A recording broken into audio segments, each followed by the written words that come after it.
আমার নবীজি বলেন, তুবু ইলাল্লাহ ফাইন্নী আতুবু ফিল ইয়াউমি মিআতা মাররা। ও আমার সাহাবীরা, তোমরা আল্লাহর কাছে তওবা করো, আমি রাসূল নিজে সারা দিনে 100 বারেরও বেশি বার তওবা করি। আমার নবীজি তওবা করেছেন, চোখের পানি ফেলে ফেলে কেঁদেছেন।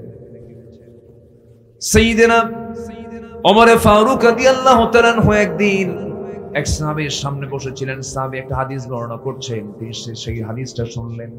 লা ইয়াদখুলুল জান্নাতা, ওই বান্দা জান্নাতে প্রবেশ করবে না যার মধ্যে মিসকাল হাববাতিন মিন কিবার, যে বান্দার মধ্যে যাররা পরিমাণ, অণু পরিমাণ যার মধ্যে অহংকার থাকবে, সে ব্যক্তি জান্নাতের গন্ধ পাবে না, জান্নাতে প্রবেশ করতে পারবে না।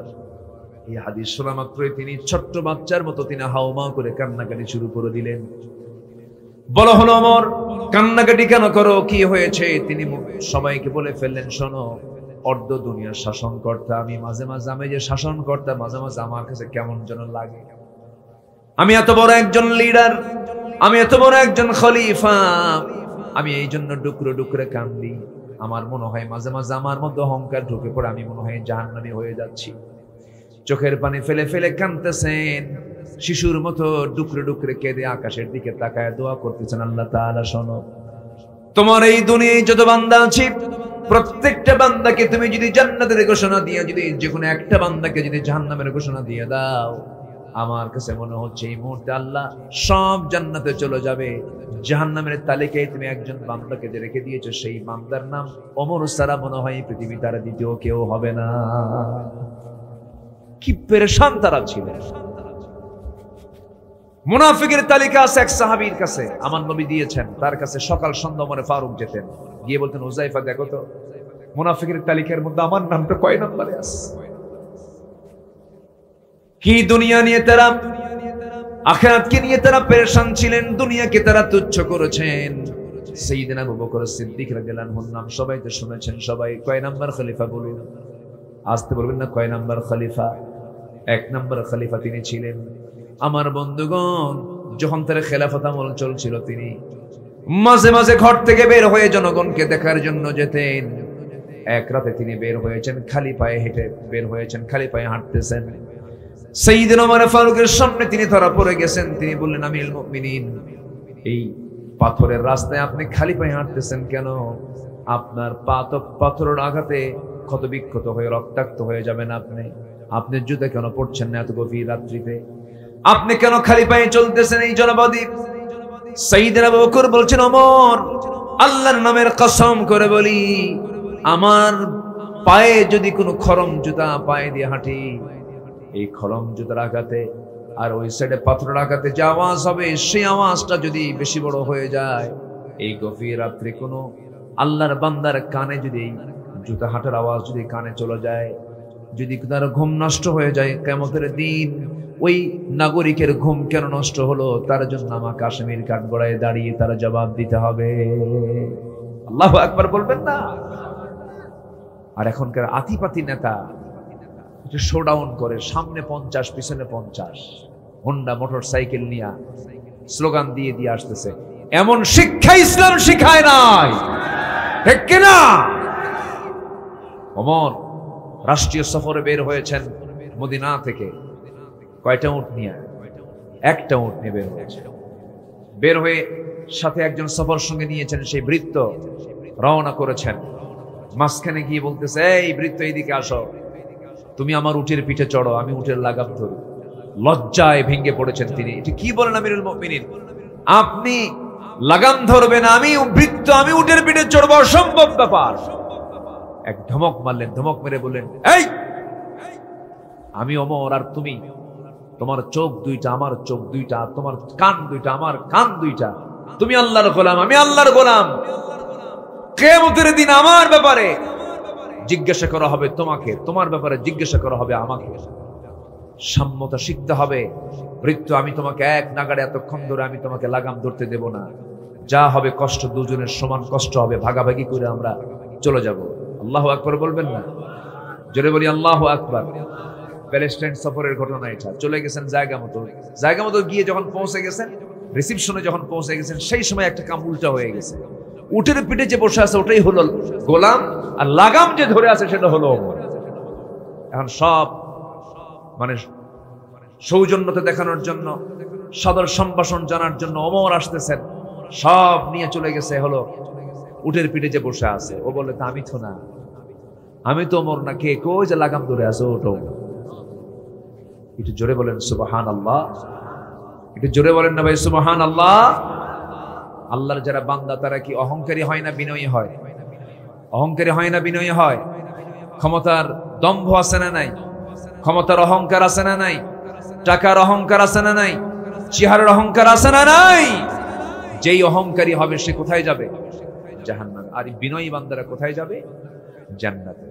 আল্লাহ রাব্বুল আলামিন বলেন, وعباد الرحمن الذين يمشون على الأرض هونا وإذا خاطبهم الجاهلون قالوا سلاما والذين يبيتون لربهم سجدا وقياما والذين يقولون ربنا اصرف عنا عذاب جهنم إن عذابها كان غراما إنها ساءت مستقرا ومقاما جربون الله أكبر বিনয়ী বান্দা কারা? জমিনে যারা অহংকার প্রদর্শন না করে বিনয়ী হয়ে যারা চলে, অত্যন্ত ভদ্রচিত হয়ে যারা চলে, তারাই হলো আল্লাহর বিনয়ী বান্দা। জাহিলদের সঙ্গে তর্ক বিতর্ক না করে, এটি হলো আল্লাহর বিনয়ী বান্দা। এবং রাত যখন হয়ে যায় সব বান্দা ঘুমের ভিতরে থাকে, আর আল্লাহর পছন্দের বান্দা যারা তারা রাত জেগে জেগে চোখের পানি ফেলে ফেলে আল্লাহর দরবারে সেজদায় পড়ে কান্দে। ও বান্দা, তুমি যদি কান্নার মতো কাঁদতে পারো, চোখের পানি যদি এক ফোঁটা আল্লাহর ভয়ে ফেলতে পারো, তুমি কি জানো 7টা জাহান্নাম, একটা দুইটা নয়, 7টা জাহান্নামের আগুন নিভায় দেবে তোমার চোখের পানি। কারণ যে চোখের পানি আল্লাহর ভয়ে কাঁদবে, সেই পানি, সেই চোখ কখনো জাহান্নাম যেতে পারে না। জোরে বলি সুবহানাল্লাহ। আমরা কাঁদবো কার কাছে? আসতে বলবেন না, কাঁদবো কার কাছে? আল্লাহ বলছেন, বান্দা আমি তোমাদেরকে ক্ষমা করে দেব, সবাইকে আমি ক্ষমা করব না, 5 জনকে ক্ষমা করব। কয়জনকে বলেন? 5 জনকে ক্ষমা করবো। আল্লাহ পাক আমাদেরকে এই কাপের আসার তৌফিক দান করুন। জোরে বলি আমিন, আরো জোরে আমিন, আরো জোরে আমিন। আমি কি আলোচনা চালিয়ে যাব? কারো কোনো সমস্যা নাই তো? সাইয়েদনা আবু বকরের নাম সবাই শুনেছেন না? আখিরাত কেন্দ্রিক কি চিন্তা তাদের ছিল, কি ঈমান তাদের ছিল। উনি খলিফা প্রধান ছিলেন, আবার তিনি দোকানদারও ছিলেন। খেলাফতের দায়িত্ব পালন করে নির্দিষ্ট সময় এসে তিনি তার দোকানে বসতেন, ব্যবসা করতেন। এটা হলো পরিবার চালানোর জন্য। কি চালানোর জন্য বলেন? পরিবার চালানোর জন্য। বসে আছেন, এক কাস্টমার এসে বলতেছে, খলিফা আবু বকর, আমার এই কাপড়টা কয়েক মাস আগে আমি কিনেছিলাম তোমার কাছ থেকে, কিন্তু কাপড়টা আমার পছন্দ হয় না, কাপড়টা তুমি ফেরত নিয়ে নাও। সাইয়েদনা ওমর ফারুক কিচ্ছু বললেন না, ফেরত নিয়ে নিলেন। কাপড়টা ফেরত নিলেন, কাপড়টা ফেরত নিলেন, টাকাটা দিয়ে দিলেন, সব কমপ্লিট হয়ে গেল। কিন্তু যখন ওই লোকটা যখন চলে গেল, ওই কাস্টমার যখন চলে গেল, তার সামনে থেকে ডুকরে ডুকরে কাঁদতেছেন, চোখের পানি ফেলে ফেলে কাঁদতেছেন আবু বকর সিদ্দিক রাদিয়াল্লাহু তাআলা আনহু। সাইয়েদনা আবু বকর যখন কান্নাকাটি করছিলেন, এমন সময় তার সঙ্গে থাকা কিছু দ্বীনী ভাইরা সবাই বলে ফেললেন, আমি আমাদের আমিরুল মুমিনিন, আপনি কান্নাকাটি করছেন কেন? কেন কাঁদতেছেন? সামান্য একটা কাপড় আপনার কাছে ফেরত দিয়ে গেছে, এই ফেরত দেওয়ার পরপরই আপনি কেঁদে ফেললেন, আপনি টাকা ফেরত দিলেন বলে কাঁদতেছেন নাকি? তিনি বলছেন, আল্লাহর নামের কসম করে বলি, আমি এই জন্য কান্দি না, আমার কান্নার কারণ হলো আমি এই জন্য কাঁদতেছি, আমি আবু বকর, তোমরা আমাকে প্রথম খলিফা বলো, তোমাদের কাছে আমার সম্মান বড়, আমার মর্যাদা বড়, কিন্তু আমি এই মুহূর্তেই চিন্তা করতেছি এই কাপড়গুলো ফেরত দিয়ে গেছে, এই জন্য আমি কান্দি না, আমি কান্না করছি। আল্লাহ রাব্বুল আলামিন যখন আমাকে হাসরের ময়দানে সবার মধ্য থেকে আমাকে একা ডাক দিয়ে বলবেন, আবু বকর এইদিকে আসো, আমার কাড়ালে নিয়ে যদি আমার আল্লাহ বলেন, আবু বকর এই যে তোমার নামাজ, এই যে তোমার জিহাদ, এই যে তোমার দান, এই যে তোমার সাদকা, এই যে তোমার রোজা, এই যে তোমার যাকাত, একটা ইবাদত একটা কাজ আমার পছন্দ হয় নাই, আবু বকর আমি তোমাকে সব তোমার হাতে ফেরত দিয়ে দিলাম। আল্লাহ যদি আমার সঙ্গে এমনটা আচরণ করে ফেলেন, আল্লাহ যদি আমার হাতের সমস্ত আমলনামাগুলো ফেরত দিয়ে দেন, আমি আবু বকর সেই দিন কোথায় যাব? এই জন্য আমি কাঁদি। কি পেরেশানি তাদের মধ্যে কাজ করেছে। খেলাফতের দায়িত্ব পালন করতেছেন প্রথম খলিফা, তার ঘরের সঙ্গে একটা ঘর লাগানো ছিল। সেই প্রতিবেশীর মূল মুরব্বী দুনিয়াতে বেঁচে নাই, বুড়ি একজন মহিলা ওই বাড়িতে ছিলেন, তার ছেলেও নাই মেয়েও নাই। ওই বুড়ি মহিলা চোখে ভালো করে দেখেন না, কিচ্ছু রান্না বান্নাও করতে পারেন না, তারা কাছাকাছি কেউ নাই। প্রত্যেকটা দিন প্রত্যেকটা রাত্রিবেলা ফজর নামাজের একটু আগ দিয়ে আবু বকর সিদ্দিক তার ঘরের মধ্যে ঢুকতেন। ঘরের মধ্যে ঢুকে কাপড় চোপড় ধুয়ে দিতেন, তার প্রয়োজনীয় কাজ কারবারগুলো সম্পাদন করে দিতেন। এবং সাইয়েদনা আবু বকর সিদ্দিক রাদিয়াল্লাহু তাআলা আনহু ফজরের আগ দিয়ে তার সকল কাজগুলো সম্পূর্ণ করে দিয়া মসজিদে নববী থেকে তিনি নামাজের দায়িত্ব পালন করেছেন। আমার বন্ধুগণ, ওই মহিলার খেদমত করার জন্য কোন এক রাতের আধারে ওমরে ফারুক চলে আসলেন, দরজায় নক করলেন। মহিলা ভিতর থেকে বলছে, কে খেদমতের জন্য এসেছো? কিছুক্ষণ আগে তো একজন যুবক আমার খেদমত করে গেছে। সাইয়েদনা ওমর ফারুকের মনে মনে চিন্তা হলো, এই আমার এই এলাকার ভিতরে, আমার বন্ধুগণ, ওমর ফারুক চিন্তা করছেন এই এলাকার ভিতরে কোন বান্দা এমন খেদমত করতে পারে, আমাকে খুঁজে বের করতে হবে। খোঁজার জন্য তিনি তদন্ত কমিটি করলেন, কাউকে বললেন না, তিনি একাই চলে আসলেন। এই মহিলার খেদমতটা কে করে? 3 দিন 4 দিন ওই বুড়ির মহিলার ঘরের পাশে গিয়ে বসে থাকেন, আর কে আসে ধরতে পারেন না। 3য়তম দিনে তিনি ধরে ফেলেছেন, চট করে কে যেন ঢুকতেছে, চট করে হাত ধরে বসলেন, ধরে দেখেন কেউ নন, তিনি হচ্ছেন প্রথম খলিফা আবু বকর। ধরে খেতে ফেললেন, বললেন, ইয়া আমিরাল মুমিনিন, সব কাজকে আপনি একাই করবেন নাকি? আমাদের কি করার সুযোগ দিবেন না?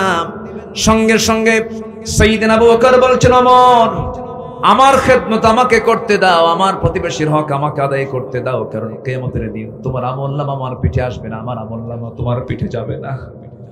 সারাটা জীবন তিনি খেদমত করে চলে গেছেন। যেদিন আবু বকর সিদ্দিক রাদিয়াল্লাহু মারা গেছেন, তার পরের দিন থেকে ওই মহিলার দায়িত্ব পালন করেছেন ওমর ফারুক রাদিয়াল্লাহু তাআলা আনহু। ওমর ফারুক তার ঘরে আসলেন একদিন।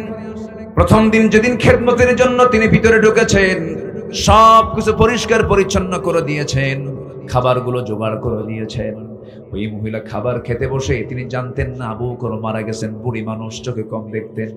যখন তিনি খেতে বসেছেন, খাওয়ার সময় তার সামনে যখন খেজুরগুলো দেওয়া হয়েছে, একটা খেজুর মুখে দিয়ে দেখেন কামড় মারতে নিয়া খেজুরের বিচিটা তার মুখের মধ্যে লেগে গেছে। তিনি আস্তে করে খেজুরটা মুখ থেকে বের করে বিচিটা ফেলে দিয়া বলে ফেললেন, বুঝতে পেরেছি আমার আসল খাদেম আর দুনিয়াতে নাই, খাদেম চেঞ্জ হয়ে গেছে। আল্লাহু আকবার বলবেন না? আমার খাদেম কি হয়ে গেছে? চেঞ্জ হয়ে গেছে। মানে সাইয়েদনা আবু বকর যে সেবাটা দিতেন, খেজুর যখন তার হাতে ধুয়ে দিতেন, খেজুরের বিচি পর্যন্ত সরায় দিয়ে তার মুখে তুলে দিতেন। এটাই হলো তাকওয়া, এটাই হলো পরকালের চিন্তা, এটাই হলো আখিরাতের চিন্তা, এটাই হলো ফিরে আসা। ইল্লা মান তাবা, যারা ফিরে আসে। আল্লাহু আকবার বলেন। কার পথে? আসতে বলবেন না, কার পথে? আল্লাহর পথে আমরা ফিরে আসবো। জোরে বলি ইনশাআল্লাহ। আমার ঈমান আনবো, জোরে বলি ইনশাআল্লাহ। আল্লাহ তাআলা 5 শ্রেণীকে মাফ করে দেন। এর মধ্যে 1 নাম্বার জানলাম, আমরা যারা তওবা করবে তাদেরকে মাফ করে দেন।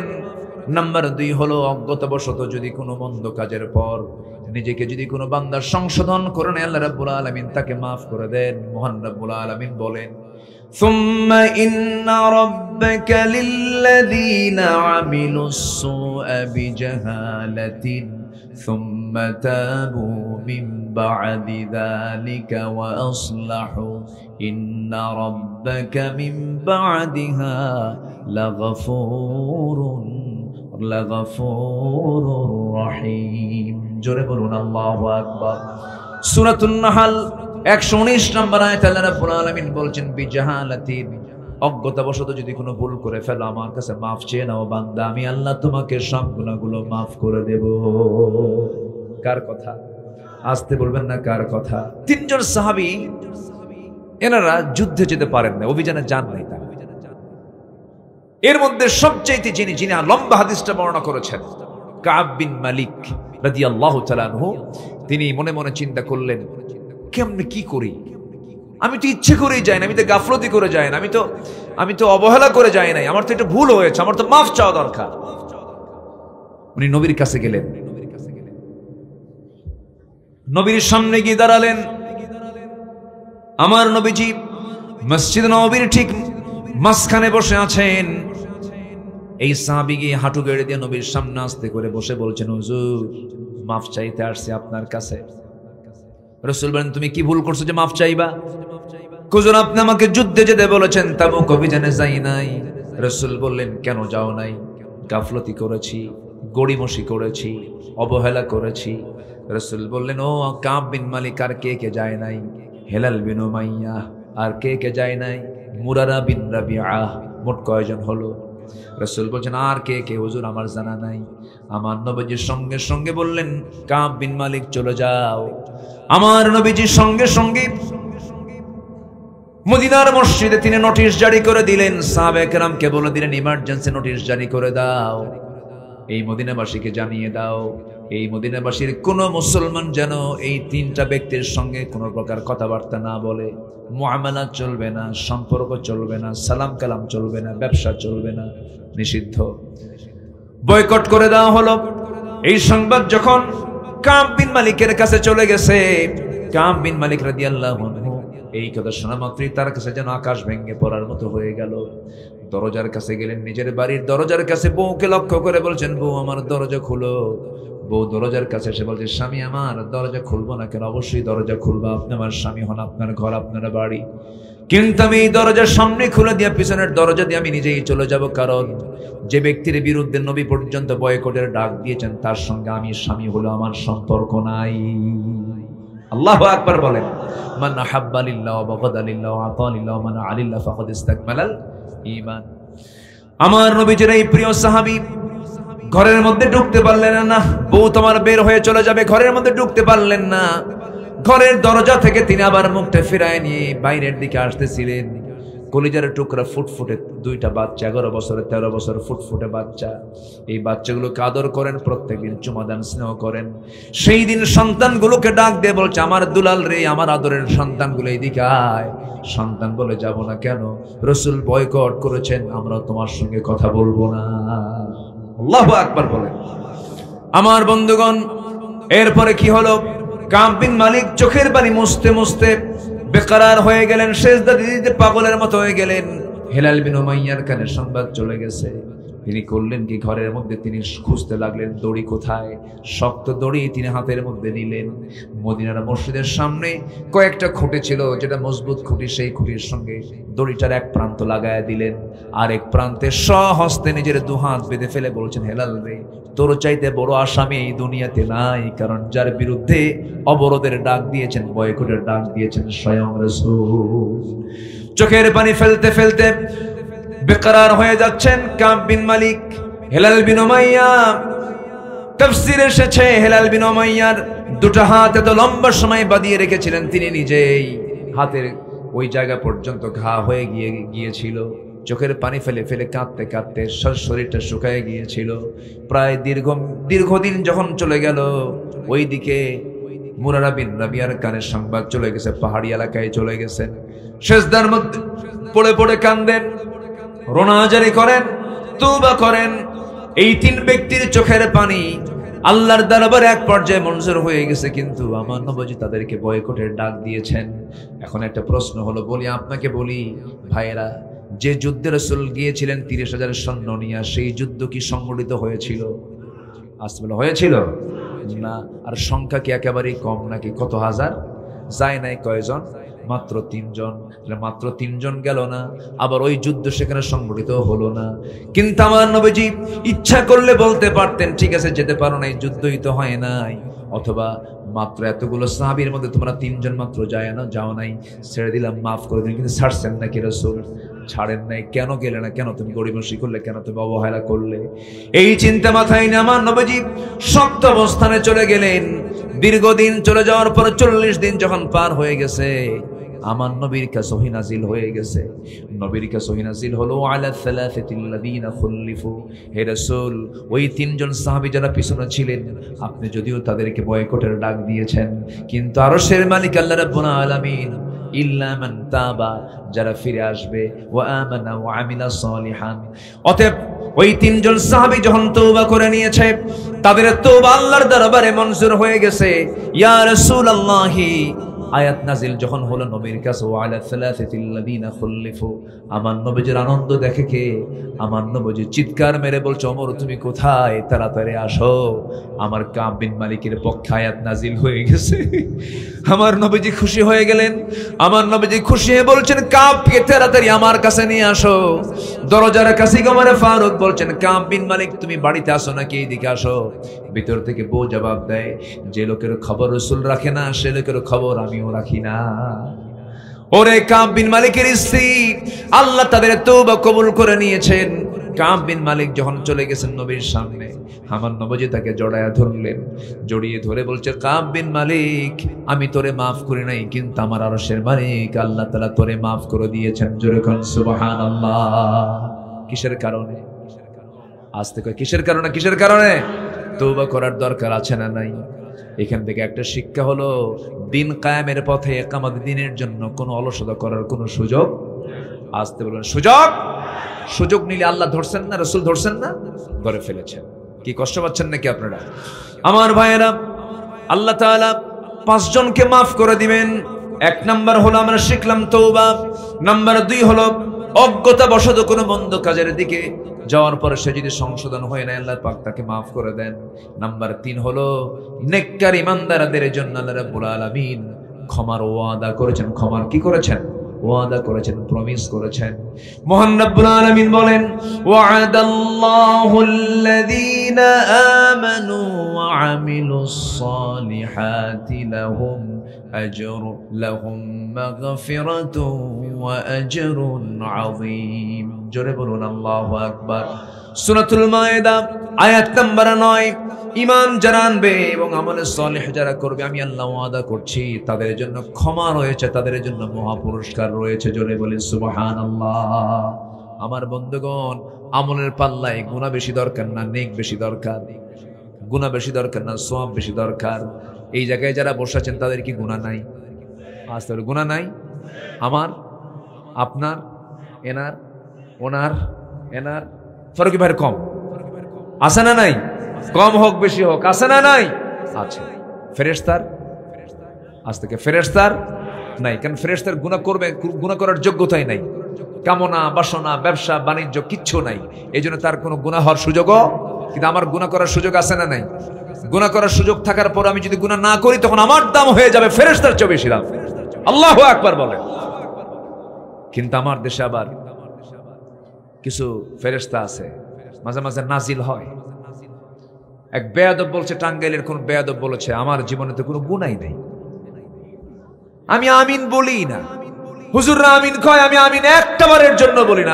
আমি তো গুনাহই করি না, আমি তো নিষ্পাপ। শুনুন, এই 16 বছর তারা আলেমদের তালিকা করেছে, এই 16 বছর তারা হকপন্থীদের তালিকা করেছে। এখন আমাদের সময় এসেছে নাস্তিক মুরতাদদের তালিকা তৈরি করা, ঠিক কিনা? ওদের তালিকা তৈরি করতে হবে। ধরা খাইছে একটা বিচারপতি শামসুদ্দিন। কালা কইয়েন না, কালা তো আল্লাহ কালো বানায় দিচ্ছে, তাই না? আল্লাহর দান তো এটা, কালো বলি না। কিন্তু শামসুদ্দিন মানিক এই বদমাইশ 2 বছর আগে আমার নামেও সে তালিকা করেছিল, 116 জন আলিমের তালিকা করেছিল। কি লাভ হলো? 2 বছরের মাথায় পালানোর চেষ্টা করলো সিলেট দিয়া। সিলেটবাসী আবার খুব খেদমত করে, তো ওরা আপ্যায়ন খুব ভালো মতো আপ্যায়ন করছে, বিচি শুদ্ধ আউট করছে। যা তোরে খাসি বানায় দিলাম, যা। কি কষ্ট পাচ্ছেন নাকি আপনারা? শুনতে যদিও একটু কেমন যেন লাগছে, কিন্তু বাস্তবতা তাই। কোন দিনের শত্রুকে কখনো দয়া মায়া দেখানোর কোন সুযোগ তুমি আল্লাহর বিরুদ্ধে কথা বলবা, নবীর বিরুদ্ধে কথা বলবা, জিহ্বা টেনে ছিড়বো আমরা।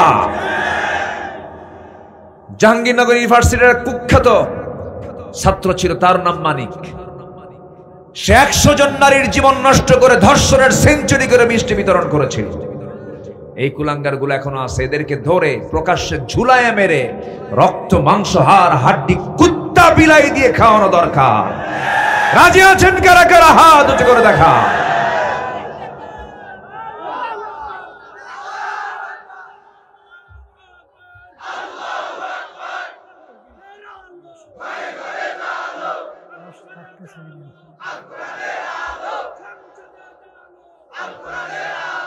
জোরে বলি আমিন। সম্মানিত ভাইরা, নাম্বার 4, আল্লাহ কয়জনকে মাফ করেন?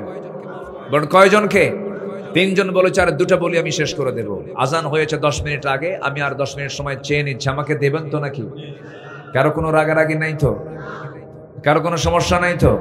আসর নামাজ পড়ার দরকার নাই? দেখেন আওয়াজ কিন্তু কমে গেছে। পড়ার দরকার আছে? বলেন ওয়াজ বেশি জরুরি না নামাজ বেশি জরুরি? এটা যেন মনে থাকে, মানে টুপি মাথায় দিয়ে যেন লুঙ্গি না থাকে, এরকম নাকি? টুপি দরকার পরে, লুঙ্গি দরকার আগে, নামাজ যেন ঠিক থাকে। আল্লাহ কবুল করুন। এই মাইক কথা এইদিক যায় কেন? আমার পছন্দ করতেছে না মাইক, এরকম করে কেন? দেখেন না, লক্ষ্য করেন না? সম্মানিত ভাই, নাম্বার 4 হলো পাপাচারের পর যারা আল্লাহকে স্মরণ করে এবং জেনে শুনে গুনাহের পুনরাবৃত্তি না করে, অর্থাৎ গুনাহ করেছে, গুনাহ করার পর অনুতপ্ত হৃদয়ে চোখের পানি ফেলে কান্দে আর বলে, আল্লাহ জীবনে আর এই পাপ কাজে আমি আসবো না, আল্লাহ ওই বান্দাকে মাফ করে দেন। এই কথা বলেছেন আল্লাহ রাব্বুল আলামিন বিভিন্ন জায়গায়, বিশেষ করে সূরা আলে ইমরানের 135 নম্বর আয়াত এবং 36 নম্বর আয়াতে বলেছেন। আল্লাহ রাব্বুল আলামিন বলেন, والذين إذا فعلوا فاحشة أو ظلموا أنفسهم ذكروا الله فاستغفروا لذنوبهم ومن يغفر الذنوب إلا الله ولم يصروا على ما فعلوا وهم يعلمون। জোরে বলুন আল্লাহু আকবার।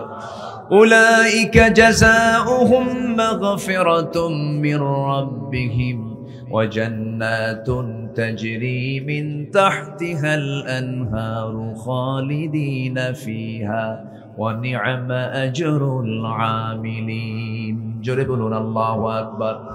নাম্বার 5 হলো আল্লাহ রাব্বুল আলামিন সূরাতুল আহজাবের 35 নম্বর আয়াতে বলে দিয়েছেন, যাদের মধ্যে 10টা গুণ পাওয়া যাবে।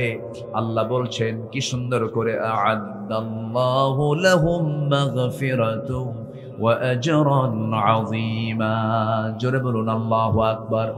10টা গুণ নিয়ে কথা বললে পরে 10 ঘন্টার প্রয়োজন হবে, অনেক লম্বা লম্বা কথা বলতে হবে। এই 5টা কাজ যারা করবে আল্লাহ রাব্বুল আলামিন তাদেরকে মাফ করে দেওয়ার ওয়াদা করেছেন তিনি কে? সবাইকে 5 ওয়াক্ত নামাজ পড়তে রাজি আছেন নাকি? রাজি আছেন কারা কারা? একটা হাত তুলে দেখান তো দেখি। জোরে বলি ইয়া আল্লাহ,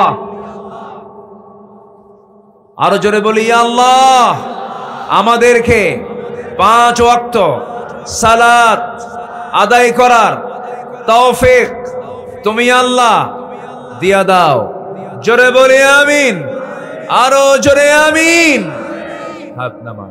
অনেক মা বোন মাহফিলে এসেছেন, মা বোনদের ব্যাপারে যে ওয়াজ করেছে, এই ওয়াজ কি মা বোনদের জন্য কি আছে না? বলেন তো আছে না? নাই আছে। আমার মা সাথে একটা বিষয় আমি যোগ করে দেই, দিনের মাহফিল পর্যাপ্ত সময় পাওয়ার সুযোগ নাই, শুধু একটা বিষয়ে যোগ করে দিই। মেয়েদের সবচেয়ে বড় খারাপ দিক আজকের সমাজে, সেটা হলো মেয়েরা আজকে মুসলমানদের সংস্কৃতি লালন না করে অন্য ধর্মের সংস্কৃতি লালন করে ঈমান চরিত্র হারায় ফেলছে। বিশেষ করে পশ্চিমা এবং ভারতীয় চ্যানেলগুলো দেখে তাদের মতো চরিত্র গড়ে তুলতেছে আজকের আমার দেশের মেয়েরা। আমার মা এই সমস্ত অপসংস্কৃতির আগ্রাসনে নিজের জীবনকে ভাসায় দিবেন না। বিশেষ করে পর্দার বিষয়টা খেয়াল করতে হবে, সবার পরে না সবার আগে। দুলাভাইয়ের সঙ্গে দেখা করা জায়েজ নাই, দেখা করা জায়েজ আছে? দুলাভাইয়ের সঙ্গে দেখা করা জায়েজ নাই। দুলাভাই যদি হুন্ডাই তোলে, কিছু কিছু দুলাভাই আছে শালীরে হুন্ডাই তোলে কিন্তু বউরে হুন্ডাই তোলে না। এরকম দুলাভাই কিছু বদমাইশ আছে না? নেই বলেন তো? পিছনে দুলাভাই শালীকে উঠায় নাই, শালী এখন মনে মনে চিন্তা করে আমার বড় বোনের হাজবেন্ড না করি কেমনে, হুন্ডায় চড়ে, তো মাঝখানে একটু গ্যাপ রাখে যে দুলাভাই মানুষ গায়ের সঙ্গে গা লাগলে কেমন হয়। সামনে যায় দুলাভাই এমন ব্রেক মারে, এক ব্রেকে গ্যাপ পুরো। এ আছে না নাই? অতএব চান্স দেওয়ার সুযোগই দেওয়া যাবে না। বেড়াই কিন্তু ক্ষেত খায়, বেড়া ক্ষেত খায়, মানে কাছের মানসিক ক্ষতি করার সম্ভাবনা বেশি থাকে। এই জন্য পর্দার বিষয়ে সবচেয়ে সর্বোচ্চ সজাগ আপনি স্বামী হিসাবে, আপনি ভাই হিসাবে, আপনি বাবা হিসাবে, আপনি বড় ভাই হিসাবে আছে না নাই? আল্লাহ পাক আমাদের সবাইকে সতর্ক সজাগ থাকার তৌফিক সবাইকে দান করুন।